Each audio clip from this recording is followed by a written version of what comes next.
Welcome to the Auckland Unitarian Church. Welcome to our members who are on Zoom. I hope you will enjoy our speakers from 4 religions, 2 secular groups and 2 religious professors. And I hope we will find some common ground. The topic that brings us together is a set of recommendations from the Ministry of Education 3 weeks ago about a new religious studies program in state primary and secondary schools. A special welcome to our panel members. We look forward to hearing from you. For our reading, I'd like to quote from Hansard in 1877. This was the Parliament which introduced secular education to New Zealand. A Jewish speaker, Samuel Shrimsky, was the speaker, and he was debating a remit which said the school day should open with Christian prayers. And Samuel Shrimsky made this comment: "It is said Jewish children don't need to go to school until after the religious instruction has been given. But sir, what does that mean? Simply that the children of the Jews shall be held up as so many targets of ridicule and sneers from the other children. That should be prevented, so that as citizens our children should grow up as a family." And now I will invite our first speaker, Professor Paul Morris. He is a religious studies researcher whose work led to the government program. Thank you. If Paul Morris could speak on Zoom. I should explain why I'm here. Thank you, David, for letting me both not accept your appointment to be here and then re-accept it. And so I am here. I'm largely here because Ben O'Meara from the Ministry of Education withdrew from today's session because he didn't agree with the characterization of the government program and of the issues. And so I wanted to bring some clarity to that. And 2 minutes of background and then the issues at hand. This process began, well, it probably began, as David started, in 1877, but more recently, it began with the RDC in Auckland in their 2017 Religious Leaders Forum. And at that meeting, the religious leaders drew up a list of priorities, and one was about the role and the place of religion in schools. In 2018, the following year, they declared it their priority concern, and after the Christchurch terrorism attack in 2019, the Religious Leaders Forum wrote to the Prime Minister and to Chris Hipkins, asking for the government to introduce age-appropriate religious studies into New Zealand junior and intermediate public schools and kura. Jocelyn Armstrong, the chair, and I went to see Chris Hipkins, and we were commissioned to write a report for Cabinet and in particular for the Minister of Education, Chris Hipkins. And that's the report that David was referring to, promoting a wider conversation on religion in New Zealand state schools and kura. It had 2 components. One was a comparative history of Christian privilege, the term I'm using to refer to the way in which Christian religious instruction or formation found its way into schools in New Zealand, in Australia, in Canada, in England and Wales, and in Singapore. And the purpose of that bar was to show that all of those countries have now withdrawn and widened their teaching of religion to include a kind of non-confessional approach to the teaching of different beliefs and practices. The other component was a survey of stakeholders, which asked people, those who had a particular interest, such as SEN, parents, students, teachers, and also at the other end of the conversation, the Christian presenters and providers who offer Launchpad and a range of offerings in schools. We produced our report for the Minister, making a series of recommendations, and these were put to Cabinet. Some have been agreed and some haven't. So I don't think there is a religious studies program per se. And just a few of the issues now that we could meaningfully discuss. We recommended that religious diversity be included in diversity in the New Zealand curriculum because under a different form of privilege, secular privilege, the word religion doesn't appear in the national curriculum, and neither does Christianity, neither does religious, etc. So we were very keen that when the curriculum says it's focusing on the diversity of the New Zealand population, that along with linguistic, ethnic, sexual, and other diversities, cultural diversity, that religious diversity was included. And I've just seen a draft of the new social science documents, and religious diversity is now formally included. The other recommendations we looked at were to include within social studies, where appropriate, reference to religion, and reference to religion from a social scientific perspective. So in terms of looking at community in New Zealand, looking at history in New Zealand, looking at geography in New Zealand, there are obvious places where religion and religious heritage, religious background, and increasing religious diversity play a role that shouldn't be neglected. And that too has been agreed. In the pro forma that David said to you, he says that religion is now compulsory as part of social studies. Well, the curriculum, as you know, doesn't work like that. They produce within each teaching and learning domain a range of thematics, and teachers select from materials. So there's no compulsory teaching of religious studies, but I do hope that some teachers and board trustees do choose to avail themselves of the opportunity of looking at religious concerns, religious dimensions of our society, which is what social studies is meant to do. The issue of religion in schools, as in Bible in schools, I'll come back to in one moment, but I wanted to make one more clarification. In the materials David sent to you, he said that religious studies at NCA levels 1, 2, and 3 is not part of social studies. Actually, it is part of social studies, and it is an option that boards of trustees and schools can elect to do. NCA level 1 was trialled, religious studies as part of the social studies framework was trialled last year.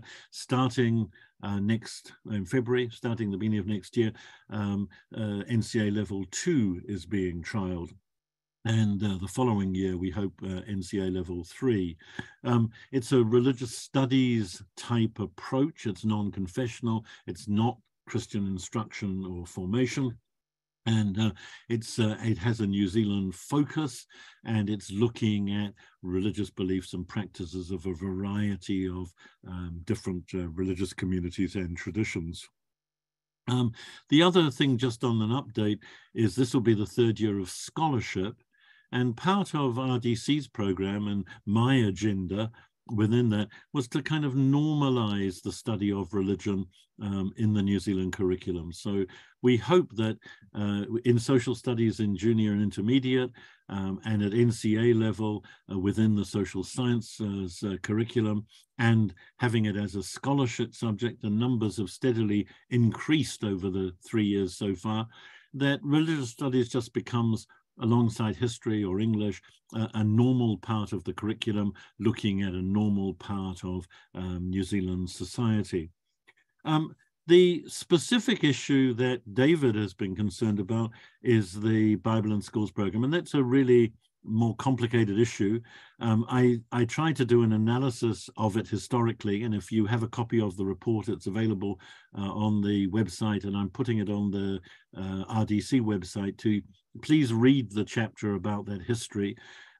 It's a history which has different tellings, and the word secular in 1877 doesn't quite have some of the resonances that it might have today.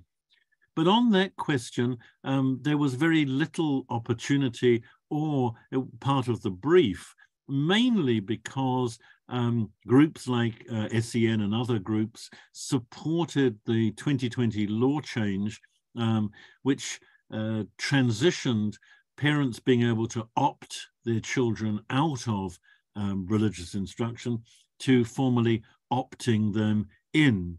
And that change, which came in the Education and Training Act in 2020, ended the current debate about religious instruction in schools. Once the law changed, the case against the ministry fell apart because Crown law wouldn't allow a new law to be threatened by a court case. And once that happened, the issue of the future, the immediate future of religious instructions was off the agenda. And it remains off the agenda from a legal perspective, whatever our views of it. Thank you, David. Sorry if I've run slightly over. Now our second speaker is Penny Ehrhardt. I hope she's ready to speak. She's on Zoom also. Penny is the chair of the Secular Education Network, which has been campaigning against religious instruction since 2012. Thank you, Penny. Tēnā koutou katoa, ko Penny Ehrhardt aho, no Germany, raro no Israel, Poland, Cheshire, Lancashire, aho, engari no Kapiti e noho ana. So I just thank you for the introduction, and I started in my not very well pronounced reo, because I do notice that we do seem to be lacking much acknowledgement of the Indigenous background of community or Indigenous people, as far as I get in this discussion. And I think it's important to bring that in. Yeah, thank you, David. As David said, I am the chair of the Secular Education Network, having followed on from David. I've been involved in the network for about 10 years. And I think in terms of just some of the things I'm going to say, particularly reflecting on what Paul has just shared, I do need to mention that I am a lawyer, non-practicing, but academically with a master's in international human rights from Oxford, and I'm just in the final stages of doing my completing my doctorate, of course, a DPhil in human rights in the family, including the Convention on the Rights of the Child. So I think, yeah, there's a couple of things I'm going to mention from a legal perspective. The first one, I just must correct Paul's last comments about that legally the status of religious instruction in school is off the table. That's completely untrue. The court case was removed. The law is obviously a lot bigger than a court case, and I do appreciate that the government has little will to address religious instruction at schools, and that SEN did find that the opt-in process was preferable to the previous process where thousands of children would have been put into religious instruction. When I say religious instruction, that's what Paul's been referring to as Bible in schools. That's outsiders coming in and preaching their faith and using that possibly to teach values from the point of view of their faith, and also possibly to a degree to try and convert the children or encourage them to pray in a particular faith. And SEN remains opposed to that, and it's definitely not off the table. I think it's really important to distinguish that from the status of religious education. And this is one of the unfortunate things that happened with the ministry's approach and the commissioning of the report that from the Religious Diversity Centre. basically, religious instruction, officially the school is closed. There's many issues in terms of rights and pedagogy, which we as Secular Education Network take issue with. It's been ameliorated by the fact that it's now officially parents have to opt in, but those issues still exist. There's no monitoring. The Ministry of Education and the Education Review Office both say it's not their department to check that children are not being sent to religious instruction when without being officially opted in. The Human Rights Commission has, I believe, not really taken up this issue and not seen it as very central to their agenda. And so we just don't know. David has done some good studies, and we at SEN hear complaints where children still are being put into religious instruction against their wishes. And even if it is an opt-in, I understand the expediency of the government not wanting to take a fight on, go with the flow. Hopefully it will just die out. Maybe with COVID, schools have realised they don't have enough time for this and they're just letting it fall by the wayside because it's too hard for them. But it's still actually an infringement of the rights of the children, particularly in relation to non-discrimination.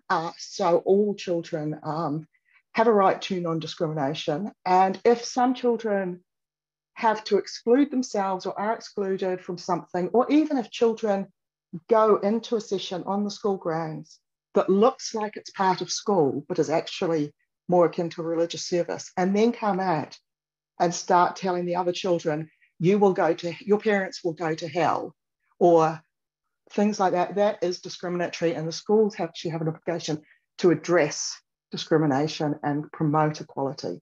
Other areas of that are very important is the role of many religions historically in supporting misogyny and discrimination against women and girls.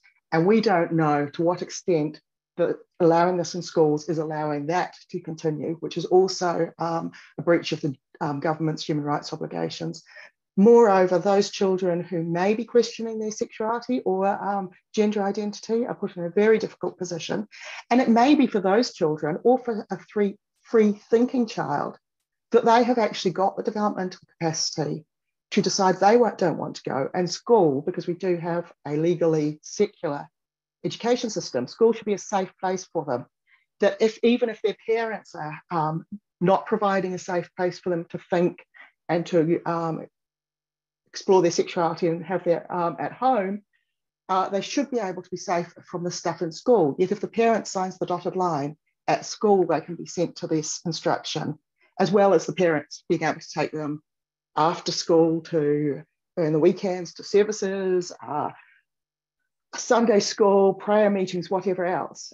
So there is still a huge discrimination issue that this is still allowed on our statute books, and we absolutely don't see that debate is over. And as I say, it's very unfortunate that it got muddled. And I mean, I think even the fact that the research talked to and looked at the Bible studies issues shows the level of muddle that it wasn't off the agenda. Because if we had only been looking, if that report had only been looking at religious studies in the sense of learning about the diversity of faiths and non-faiths in the world and how they play out, there would have been no need to talk to the Bible and schools people. So I think it's clear that they too have been muddled and muddied. And there's also been an unfortunate thing of seeing secularism as if it were a religion, which I picked up a little in Paul saying that there is some sort of secular privilege, which I did not get from his report that there was any evidence of that. Secularism is not a religion, obviously, and both myself and David, as the previous chair of SEN, are actively involved in our religious communities. So I think there's been a bit of a muddle between those people who are atheist and secularism. In reality, in our society, the census shows that most people identify as not religious. Now, that might be people who are committed atheists and rationalists. It may be people who are spiritual but not religious. And there's been a tendency, which I don't think was picked up in Paul's report, but I must admit I didn't read all of the comparative stuff fully. But the Western world has seen religion as, in terms of particularly Christianity, particularly Anglo-Christianity, but also the Abrahamic religions of a book, rules, legalistic, and male-led. Now, there's lots of beliefs that people have. Astrology is a widespread belief in this country, as is numerology. And there's lots of beliefs that are more informal and more traditionally female-led. And I think that many of the people in New Zealand society who have those beliefs and would call themselves spiritual but not religious have been excluded as well. Of course, the curriculum does refer to spirituality in Whare Tapa Whā, the four cornerstones of health, and it is part of that curriculum. So it's not actually correct to imply that the spiritual side has been omitted from schools. What maybe religion has not been included as an aspect of diversity. And so moving on to the status of religious education. Have I got 1 minute? Learning about religion. I really support what the ministry has done in principle that this should be part of the social studies curriculum. That seems eminently sensible. It was very disappointing to see a suggestion that we keep both religious instruction and add additional religious education classes in schools. And I'm glad that the government's decided not to do that. There's a need for a great deal more sophistication in how schools approach discussions of religion, faith, the meaning of life, culture, and psychology. And that would be brilliant. I'm very worried about who is and isn't included in this. I'm sorry, this is overtime again. Okay, I will wrap up in 1 minute. Yes. So I guess great that they're going in the direction, and they really need to include rationalists. They really need to include spiritual people who are not religious, including those people who believe in things that are often laughed at. And the Secular Education Network has a background in thinking about pedagogy and rights, and should be part of making sure that whatever the curriculum is fair and balanced and supports diversity, and that those children who don't have religious beliefs also feel empowered to express themselves. Religious instruction still needs to go. It's a waste of school time to allow schools to close for half an hour. It deprives children of their time having real education, and it promotes and allows discrimination. So that is certainly not over. But it's great to participate. Thank you very much. And now I'll call on one of the speakers who is in the church here with me, Anjum Rahman. She is chair of Inclusive Aotearoa. Thank you, Anjum. Tēnā koutou katoa. E uri tēnei no inia, ko Pamarashamim Rawa, ko Anisu Rahman oku kaumatua, ko Kirikiri Roa toku patu manoa, ko Waikato te awa I mahia nei aku maharahara, ke Kirikiri Roa aho e noho ana I naenei, ko Anjum Rahman toku ingoa, no reira, tēnā koutou katoa. Kua tai mai aho ki te tautoko te kaupapa o tēnei rā. I'd like to quickly begin by acknowledging Mana Whenua, their history, their struggles, and their aspirations. So while the work that Paul has done, which is really valuable, and the survey shows a high level of support for having religious studies within schools, I wanted to talk a little bit about recognising the context in which this education about religions will land.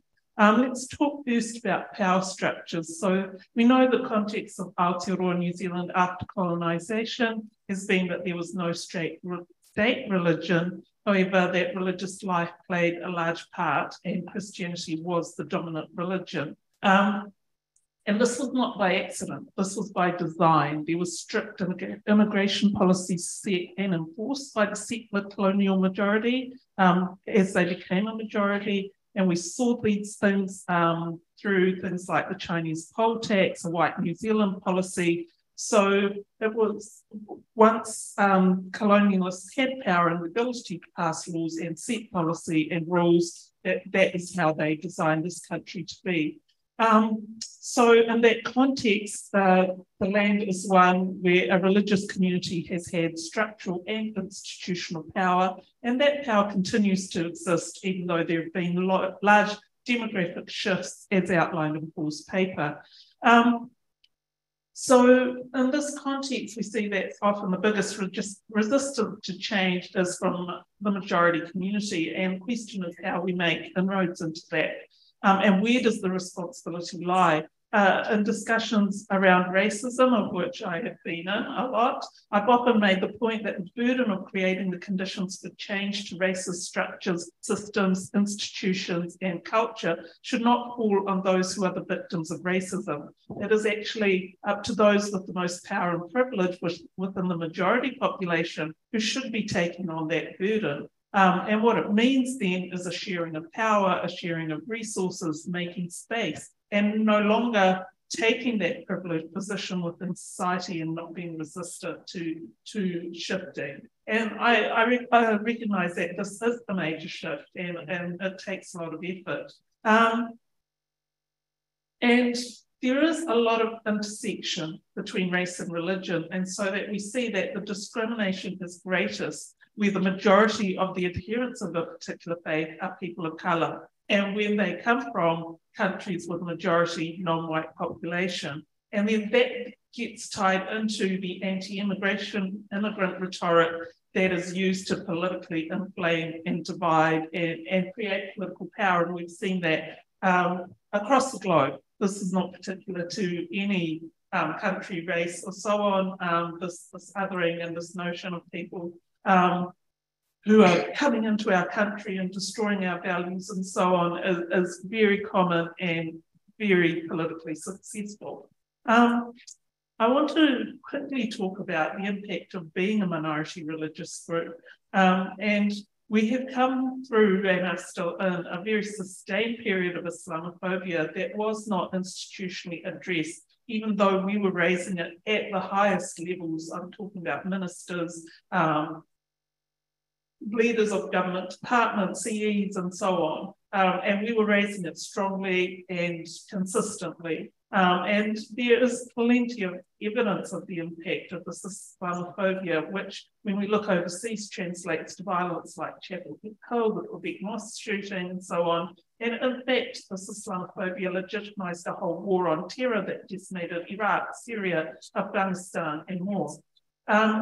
And at the local level, what we find is that the impact is felt on education, health, employment, housing, and therefore financial security, economic well-being, as well as mental health and mental well-being. And I could, if I had an hour, go through and give you particular examples of how that happens. So when this wider debate occurs, who will be targeted? And our previous experience is that even when we don't raise the voice, the Muslim community is still held to blame. And it's seen in policies like this, hate speech, hate crimes, and so on, are seen as an insidious attempt to bring Sharia law into New Zealand, to convert people, to dominate and take over the country. And actually the policies are used to create more hostility towards us. And we did warn about this regarding hate speech laws, and we did see exactly that kind of backlash where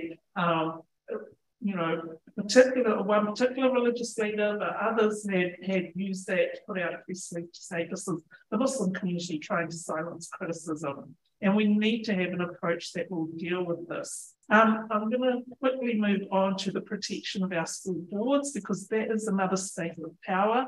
Another of my roles is as part of the Christchurch School Advisory Network. I'm a co-chair, and the Global Internet Forum to Counter-Terrorism. I'm the vice chair of the Independent Advisory Committee. We've noticed for many, many years that extremists target particular areas: defence forces, law enforcement, education, and local government. And particularly what we've seen overseas as school boards, we've seen targeting of progressive board members, slashing of tyres, death threats, getting into board meetings and being really abusive and trying to force them to leave their position so that these extremists can take up those positions. And that's important because we know that that was happening in the last local government election, where particularly extreme voices were trying to take over. and we know that they are targeting wards, and we saw white supremacists, a convicted white supremacist, put his name forward for one of the most diverse schools in Christchurch. So we know that that is the case.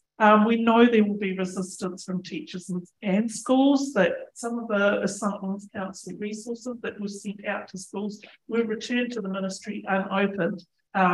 Those schools could have chosen to put them on a shelf and not use them, but they chose to make that statement of returning them to the ministry and telling them that there is no way that they were going to be using this for school. And all it was different Muslim women, what they had achieved, their careers, their different, there was nothing overtly religious about it at all. It wasn't promoting Islam, didn't talk about any religious tenets. It was just about the personal lives of these women and what they had achieved. And that was the reaction. And from my work at Inclusive Aotearoa, am I at that time? No, you've got a minute to go. Good. We went around the country in 2020 to 46 towns and cities. We did huge amount of stories from a hugely diverse group of people, including disabled, rainbow. We don't deal with just cultural and ethnic diversity. And the stories that they told us about what was happening in the education system and discrimination by educators mirrored what we knew from our kids going to school. So that is the context where this will land. So we need to be placing this and thinking about it in terms of that wider systemic, institutional, cultural power base that it sits in, because how will someone who doesn't believe this teach it effectively? And how will it not cause more harm?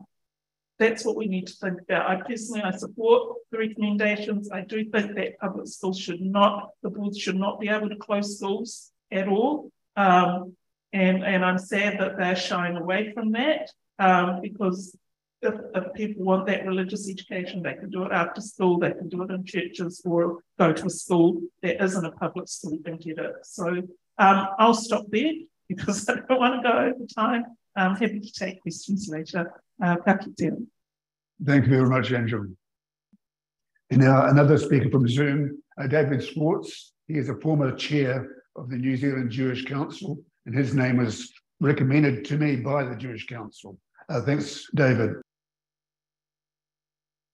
Tēnā koutou katoa. Tēnā koutou katoa. Shalom. I have been asked by the New Zealand Jewish Council to respond to David's invitation. Let me say that the New Zealand Jewish Council is not a religious body. It's an umbrella organization for the different communities in the different Jewish community organizations in New Zealand.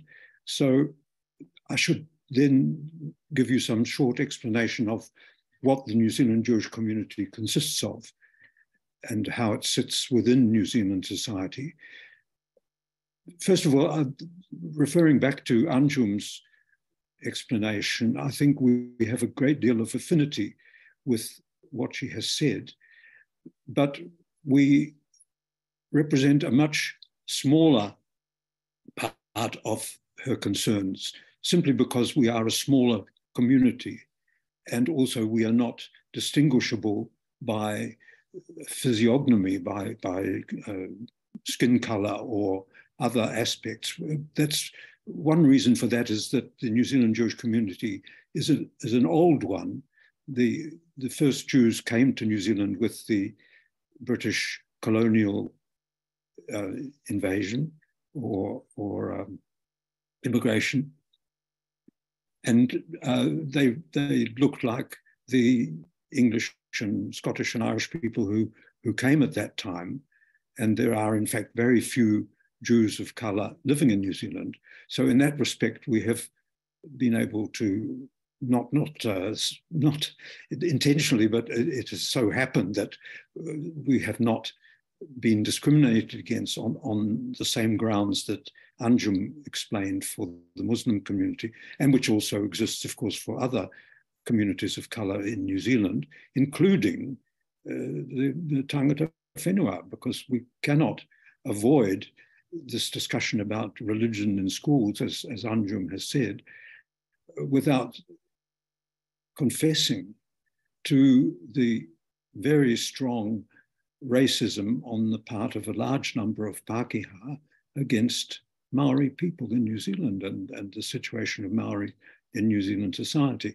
So what we're talking about now is really a part only of the reflection and discussion on the differences between ethnic groups in New Zealand, and particularly the difference between Pākehā and tangata whenua.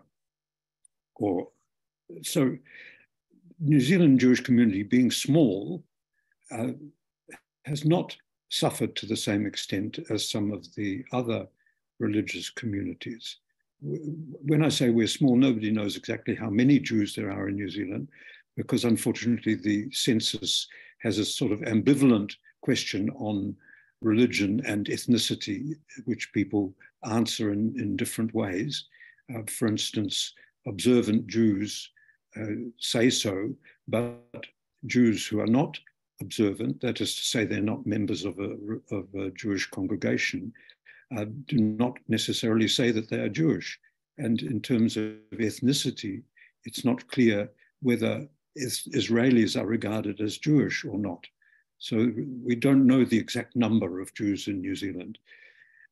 We have two main streams of Judaism, as are reflected throughout the Jewish world, the more orthodox and the more liberal, or as they call themselves, progressive. And so there is also another third group called the Chabad, which is a historically Hasidic-based group, which is not so strongly entrenched in New Zealand Jewish society, but it does exist and is active.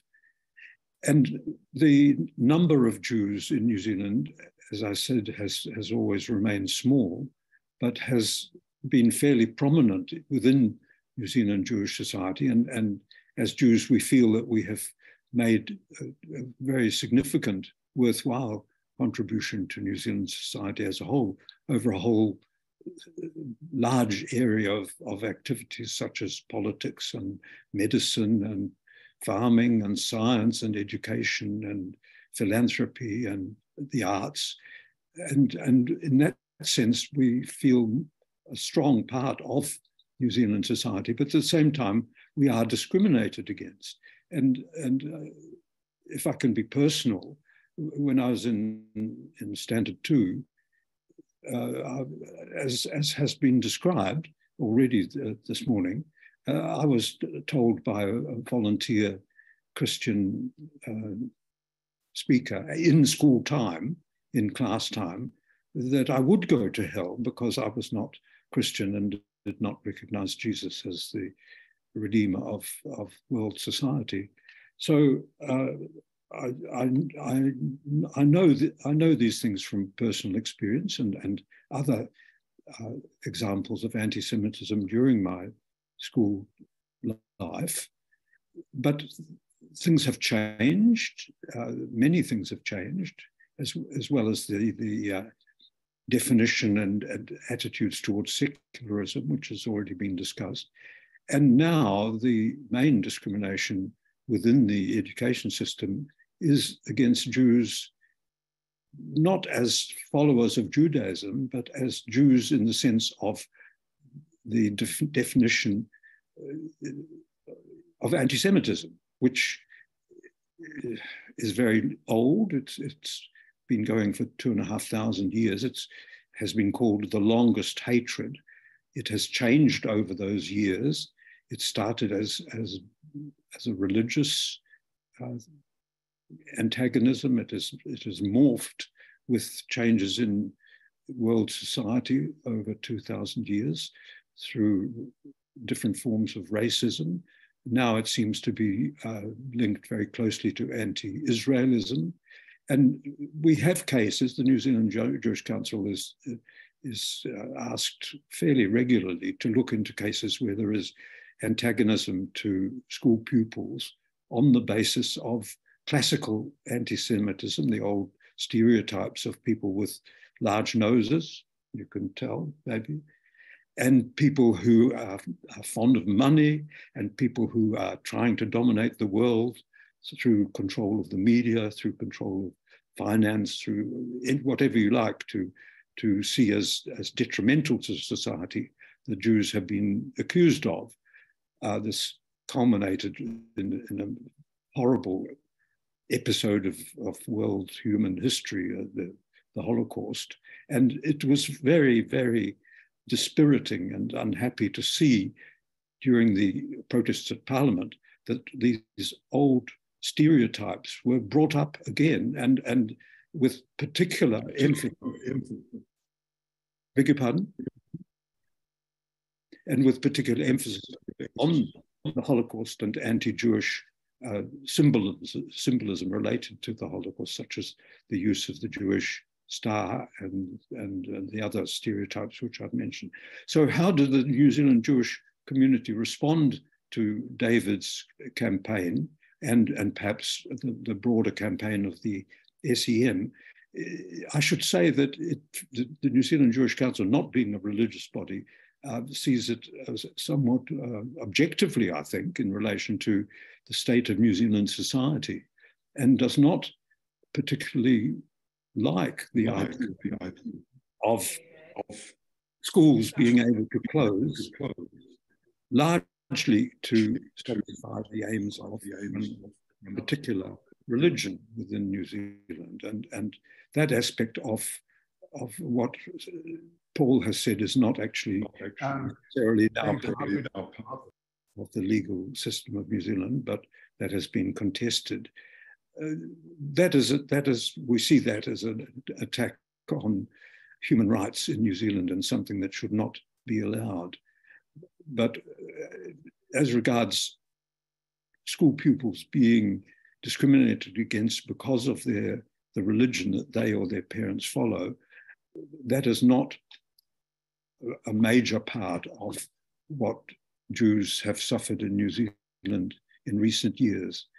So we do definitely want to see no positive discrimination. We really do need to move on. We need to get to our next speaker, who's Sara Passmore from the Association of Rationalists and Humanists. Sara is also on Zoom. Hey, kia ora koutou. Can you hear me okay? Hopefully you can. Didn't test it before I joined. Hey, I won't take too much of your time. I know that we're running a little bit late. So I guess I'll just tell you a little bit about myself, and then I'll talk a little bit about the humanist position on this issue around religious education in schools and Paul and the SEN. And then hopefully we'll have some time for questions, but we'll see how it goes. So of all the speakers, I'm probably the one that has maybe a little bit more experience in teaching non-religious beliefs in schools. In the UK, I was the head of education for the British Humanist Association. So that role was creating humanist or non-religious resources for teachers who were teaching RE and who were wanting to include non-religious beliefs and worldviews in what they were teaching. So that was part of my role. I was also on the Standing Advisory Council for Religious Education in my local area. So in the UK, each local council sets its own curriculum for religious education.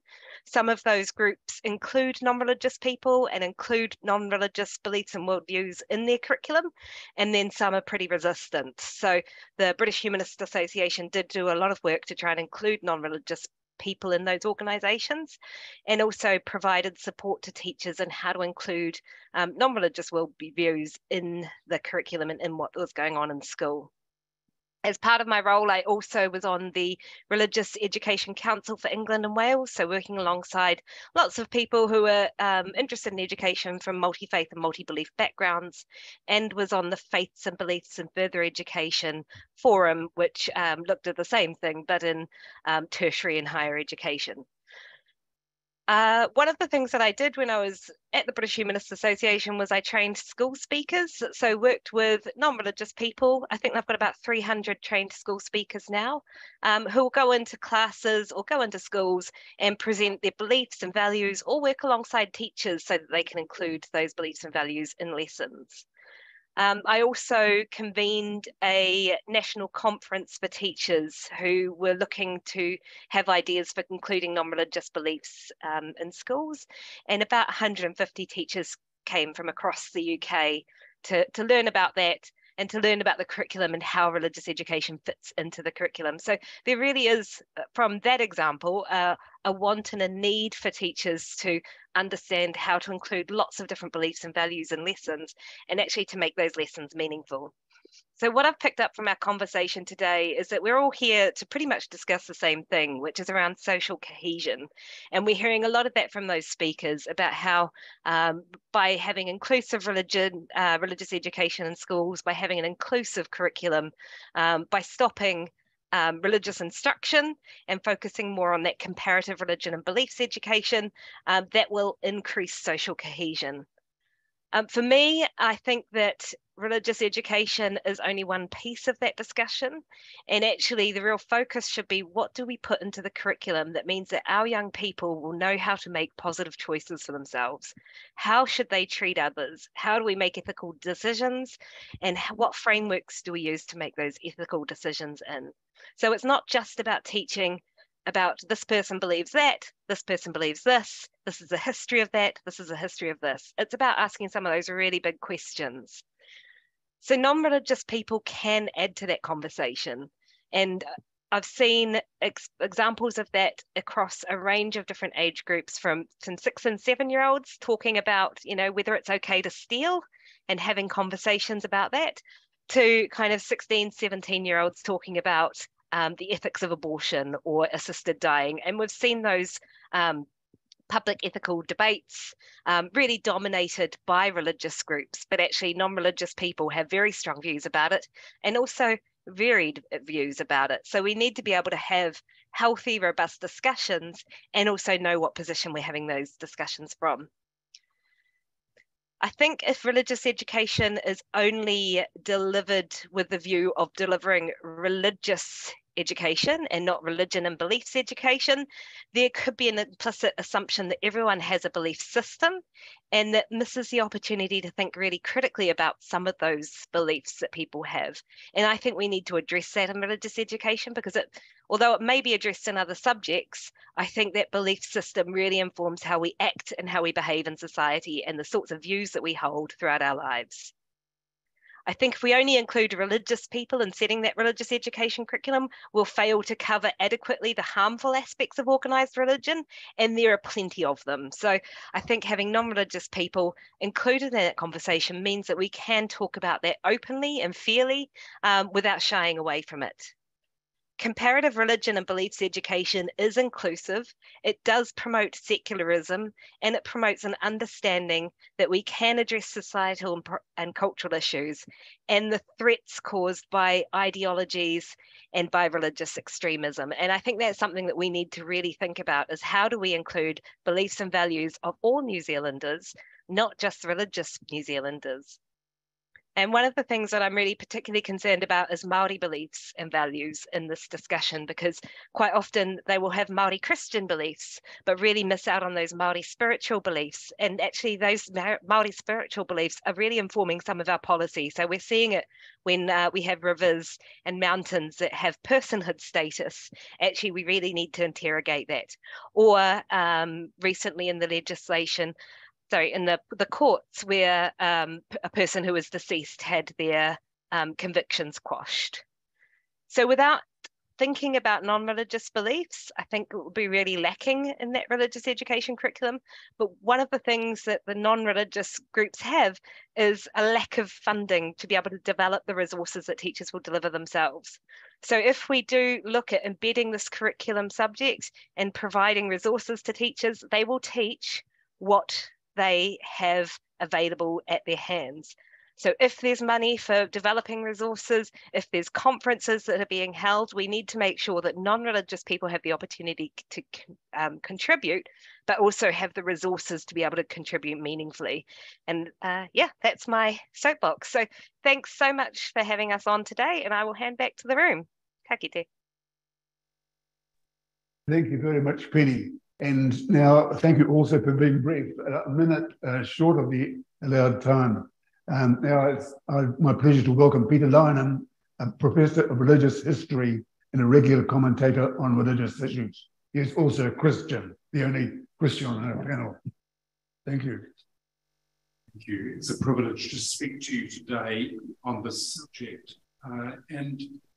I want to say right from the outset that I am very happy to see the recommendations that have come through and been adopted by Cabinet for the introduction of religion within the social studies curriculum. I think this is an excellent development, and I want to explain the Christian response to it and to raise the issue that has hung around the edges of the existing religious instruction schools. Let me start by trying to summarize a massive history of the Christian notions of education. Just summarize in a few short points. Much has been written and said on this. The growth and maturing of children is in the first place the responsibility of their parents. The role of the school and the state is secondary to that of parents. And I think I see that as an important Christian principle. It's natural that we want to do things together, but historically, education hasn't belonged to the state. Secondly, the spiritual realm is a real and significant part of human existence. To be fully human is to live in both the physical and the spiritual realms, and to be nurtured by both. We're free to neglect either if we want to, but we miss out if we do so. Thirdly, human values are profoundly affected by religious beliefs. It doesn't prove that they should be taught in the classroom, of course, but the idea that you can shape people's ethics without a framework, a principle basis for doing so is, I think, mistaken. And in fact, all societies do that in one way or the other.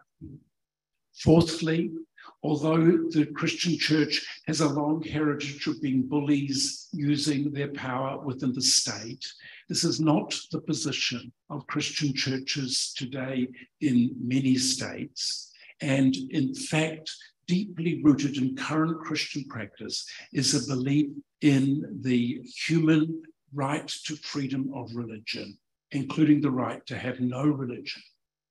Coercion of children is unacceptable, whoever does it. Fifthly, the Christian church is an enormously range of people. And please don't blame me for every nutter who claims to be operating in the face of things that they don't like. So now let me just revert to my historical hat and point out that in an odd sort of way, what we have at the moment is a real historical accident. Effectively, it's produced by the fact that when the compulsory education was being introduced to New Zealand, there was a debate in which on the one side, there were Catholics who seemed likely to withdraw from the educational system. And on the other side, there were Protestants who had run a lot of the schools at that time. And then there were secularists, and they weren't necessarily secular in the modern form of the word, but they felt that the school had to keep clear of debate. And what we ended up with was a system designed to include Catholics who then withdrew. And therefore, for the next 40 years, Protestants campaigned to put back into the education curriculum the religion that they felt had been cheated from them by trying to appease Catholics.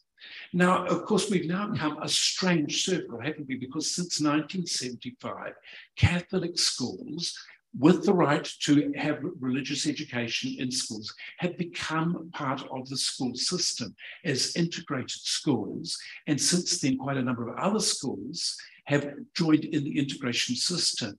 Moreover, the New Zealand balance is really quite odd. If you look internationally, New Zealand has 15% of people in either integrated or in private schooling.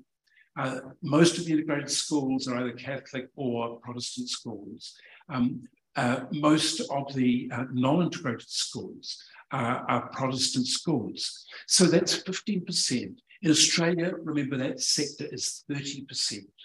And so there's kind of a disproportion in that for most people, the options of choosing, if you don't want to go into the state system, you have very limited range of choice. Therefore, in an increasingly diverse society, where certainly the Christian proportion has gone down very dramatically over the last 30 years, it is critical for social cohesion that religion be on the school curriculum. And if this is the way we can get it, it certainly belongs in social studies. It's good to hear also of it being offered in the senior school as well. I want to put to you that it's a smart move to leave the religious instruction in schools, so-called Bible in schools, there alongside.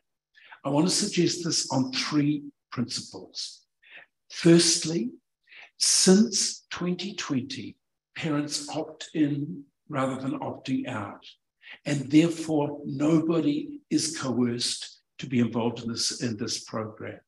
Secondly, in some parts of New Zealand, and I think it should be in all parts of New Zealand, Mount Roskill is one example, where different religious groups, not just Christians, are able to use that religion in schools program. I think that sits alongside what will be taught in the compulsory agenda, where it's appropriate to involve the community in religious instruction. I think that's helpful, and I would love to see more Muslims, Hindus, and Jews and other religious minorities having that role. Thirdly, the character of the so-called Bible in schools that some of us will remember from our childhood is not remotely like that. There is now a syllabus which is very careful to exclude anything that hints of evangelism or some attempt to proselytize. It's a program now that's designed as instruction for those children from Christian backgrounds who want to experience it.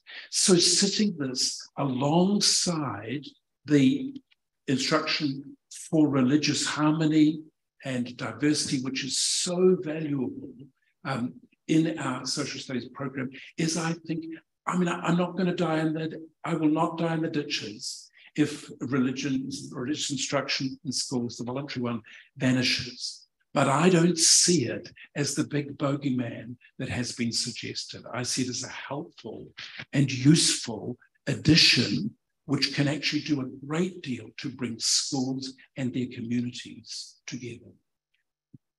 Thank you, Peter. And lastly, we have a statement from the Buddhist Council.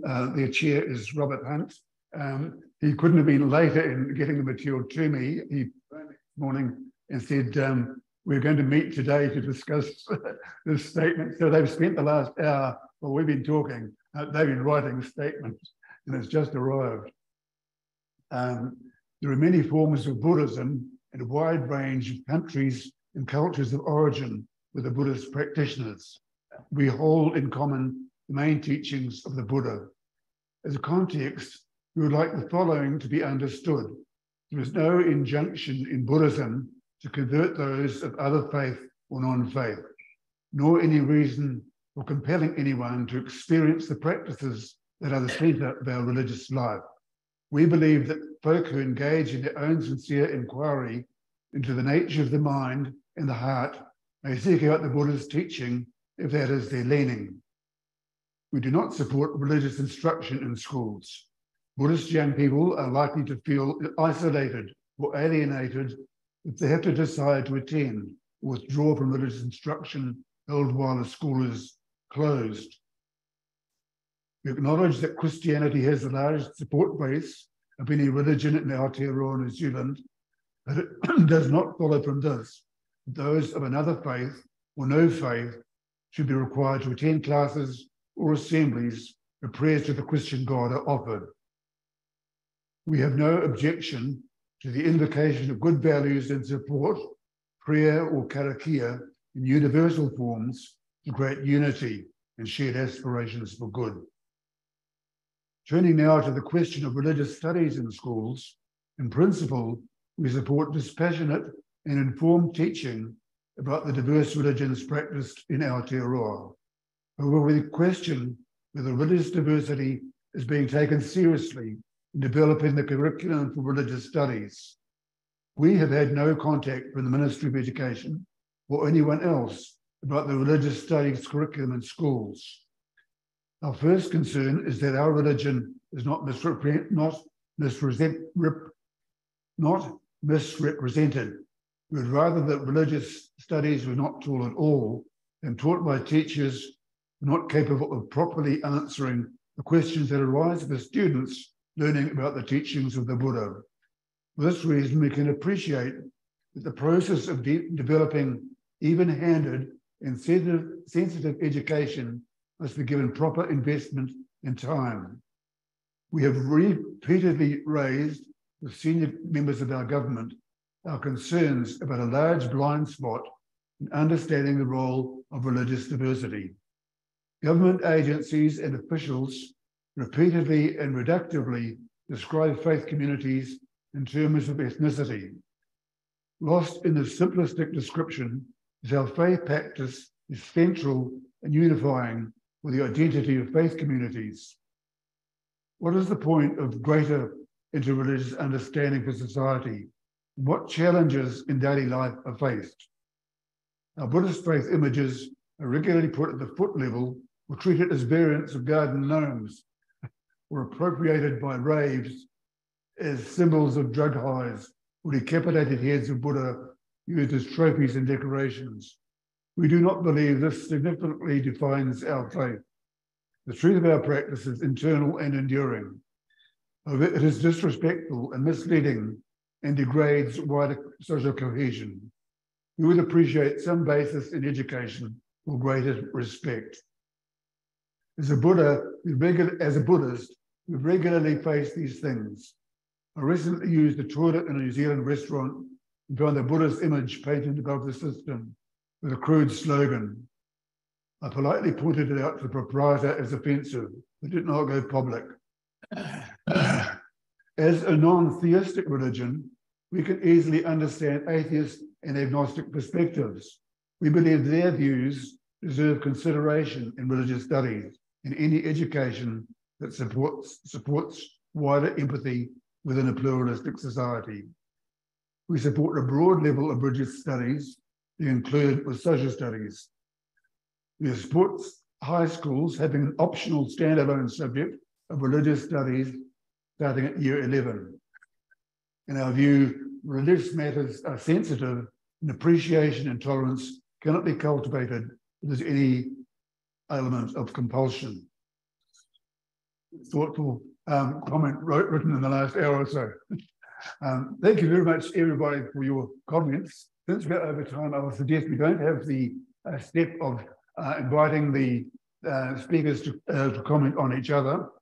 Suggest we don't have our interlude song, but go straight to, I will end the formal part, but I'm going to ask later that those who wish to contribute from the congregations can do so. So I think that's a valuable thing to have.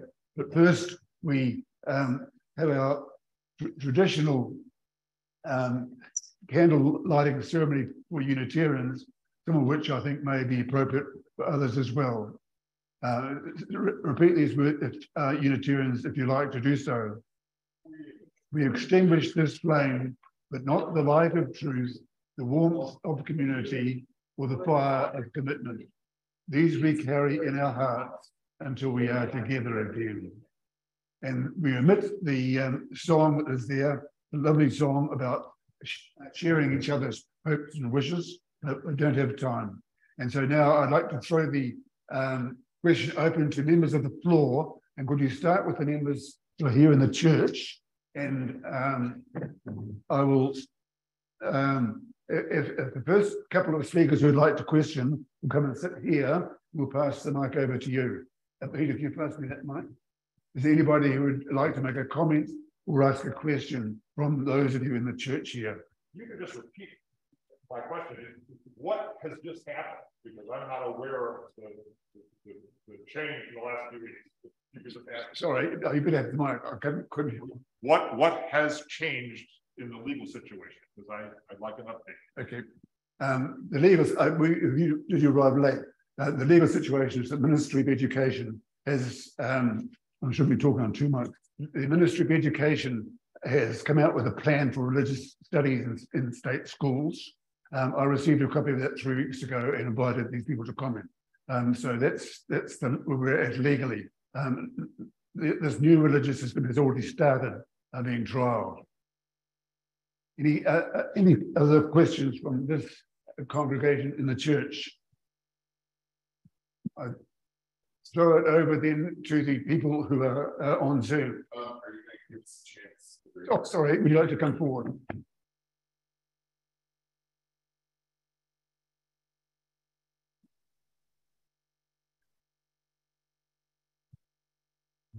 Well, since we are opening this to comment, I guess really what I want to say is that I very much echo Sara's comments, and when I've spoken from the pulpit here, I've talked about it as well. The key thing for me around anything that happens with religious education in a school context is that while it teaches about religions and various belief systems, whether they be ancient, currently not practiced ones, or currently practiced religions, is that no one of them be presented as the truth. And my particular gripe about the Bible in schools part is that is being, where it's still being done in some contexts, it's being done by Christian practitioners, and it's being taught as the truth in a public school, and that is really unacceptable. As I know I said in one of my recent talks that, you know, some things are taught as religion and others are taught as mythology.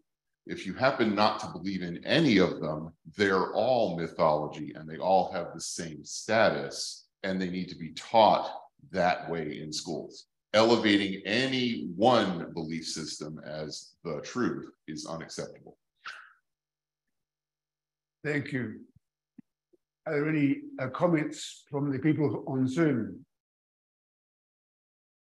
Just to get back to the nitty-gritty, thinking of the young people that we're all thinking about nowadays who are doing the ram raids and all that sort of thing, hearing about them on television, finding out their backgrounds, and that no one is teaching them anything.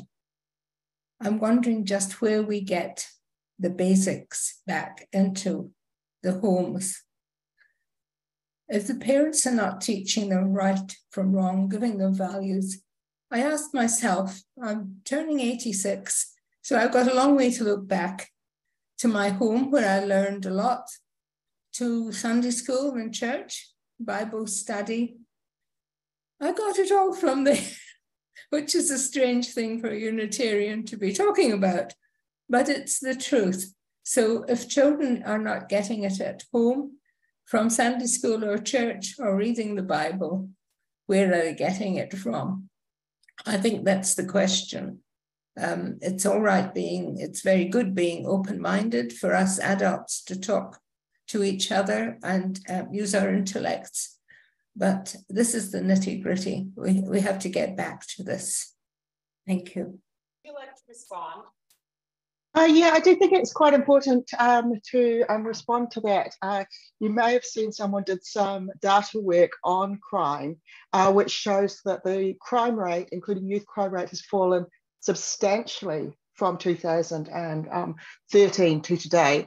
And I guess as my background as a historian, I'm aware that an academic by the name of Miles Fairbairn did some work and taught courses on how previously in English society during industrialization, there was panic about crime, which led to things like transportation to Australia. And yet when you look at the data, crime had not increased. So not to minimize the horror of ram raids, but it's very easy for people to attach themselves and hear something, and as a society get into fear and get into blaming, and go to simple solutions. And that's really part of why we need critical thinking in schools and the ability to dialogue, to look at these things more seriously. We don't know what religious beliefs, if any, the parents had. We do know that socioeconomic situations can mean parents don't have time for their kids, and that there's not necessarily stability that we want. To leap from concerns about a particular form of crime around the country targeting small businesses, particularly, or businesses, to we need to suggest that there's something about religious beliefs is there's an enormous need for critical thinking to look at the steps, gather the information, and come to sensible solutions. And that's exactly the sort of thing that Sen would be nervous about schools being allowed to do uncritical leaps like that when they should be places of education and thinking. Thank you, Penny. Paul, do you have something to say? Always, thank you. I just wanted to say that it's been edifying to listen to the points of view.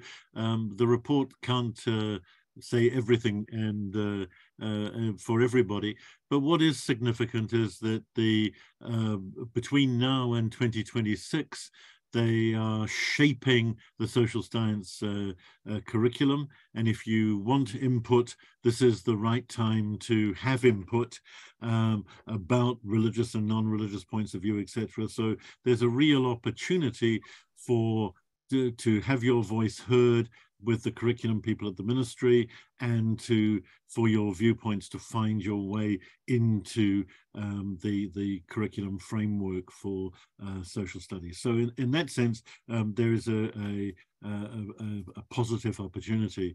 I am sure once we've moved away from this point, the debate about religious instruction in schools, as people have been indicating, will return with a vengeance, and there is much more to be discussed, and there are more things that we need to know about.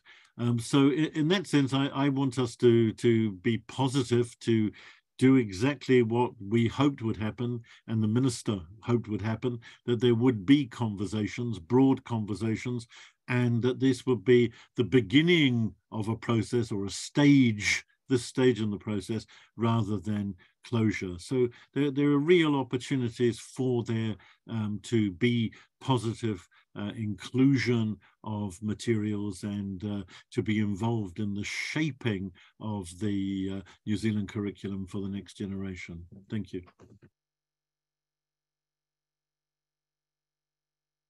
Thank you for the Zoom members. Anjum is in the church, and she would like to make a comment. Thank you.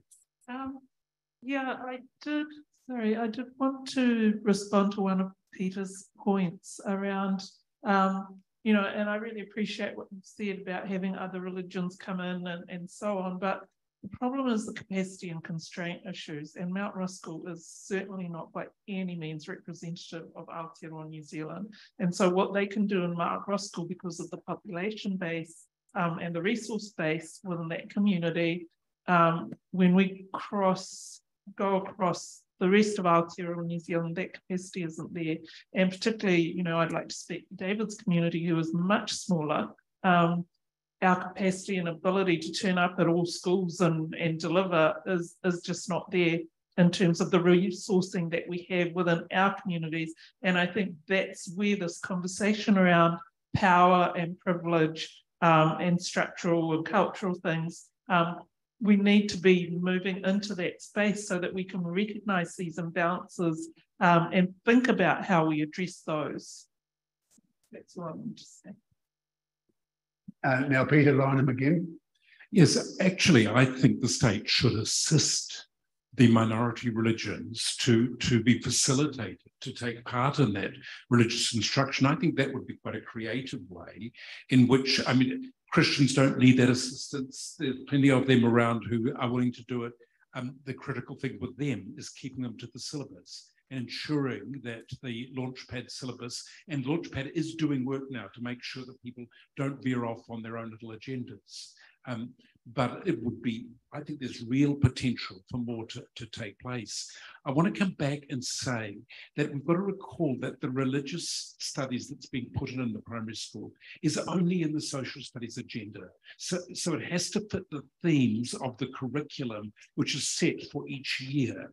And religion appears and is used, as Paul Morris explained, as illustrations, and it's full of rich illustrations. But we have many teachers who have no idea to go about it. Most teachers, I mean, there's historically, the PPTA was a strong force against any appearance of religion in schools, and especially in the curriculum. And their veto was stronger in the end than the Catholics against that. And so I want to say that, let me speak to you of the secular network. I think you need to think very carefully about the approach that you take, because secular can mean two things. It can mean that we need an open space where nobody feels held accountable. I'm very much in favor of that in our public schools.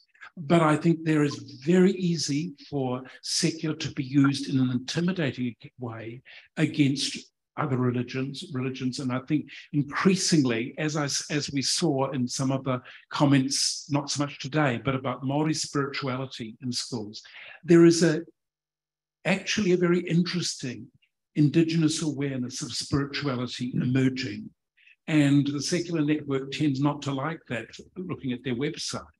I think we need to ask, is there not a way forward where we acknowledge the spiritual, but we accept that we have different concepts about it? We can join in spiritual karakia and various types of spiritual participation, as long as care is taken not to create offence.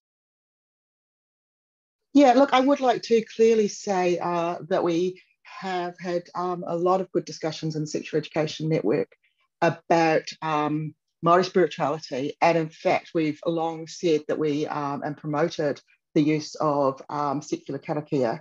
And as I said, I mean, I'm a practicing Buddhist. I am certainly not anti-religion.